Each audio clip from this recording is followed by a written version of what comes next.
he doesn't believe the birther garbage, but it's not up to him to tell his Republican members to stop. Mr. Boehner tries to cut it both ways. Next. First, get out your pitchforks and torches. Time for today's nominees for the worst persons in the world. The bronze to this unidentified suspect, whom Arizona authorities are calling the $60 bill bandit. He is accused of 4 bank robberies in 4 cities since October, the most recent 2 days before Christmas in Gilbert, Arizona. Why do they call him the $60 bill bandit? Because during one of the stick-ups, he asked the teller for all the 20s, 40s, and 60s. He is considered armed, dangerous, and stupid. Speaking of which, there is tonight's runner-up. Governor Mitch Daniels of Indiana, better known as George W. Bush's first budget director. He is the latest to pick up the drumbeat about postponing your retirement age. But his rationalization to the New York Times is the dumbest one yet. Younger people, who, by the way, I think, barring disasters, are going to live to possibly old ages, as we have always thought of it. They will live to be more than 100 because, again, barring accidents or something, or war, well over. They should. They'll be replacing body parts like we do tires.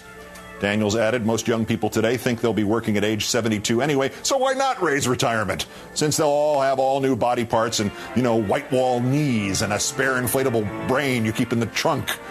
Problem is that the actuarial tables show that only upper-income American workers are actually living much longer than they used to. Between 1972 and 2001, the average lifespan of the lower half of this country's wage earners only went up about 2 years. But the average lifespan of the upper half of this country's wage earners went up nearly 7 years. But our winner, in a triumphant return, Billo the Clown. He has never deserved that epithet more than he does now after a disastrous interview with Dave Silverman of the group American Atheists. I would say Silverman cleaned O'Reilly's clock, but that's not really fair. O'Reilly did it for him.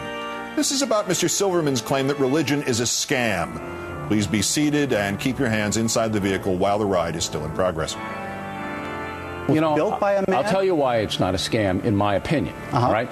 Tide goes in, tide goes out. Never a miscommunication. You can't explain that. You can explain why the tide goes in. Tide goes in, tide goes out. See, the water, the tide comes in, and it goes out, Mr. Silverman. Maybe it it's always comes in on top of Mount Olympus who's making the tides go in and out. No, but you can't explain that.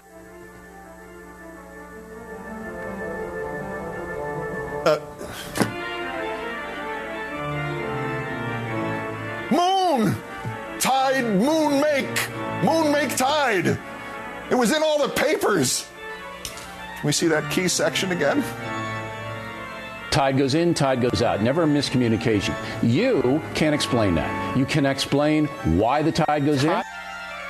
Yes, I can.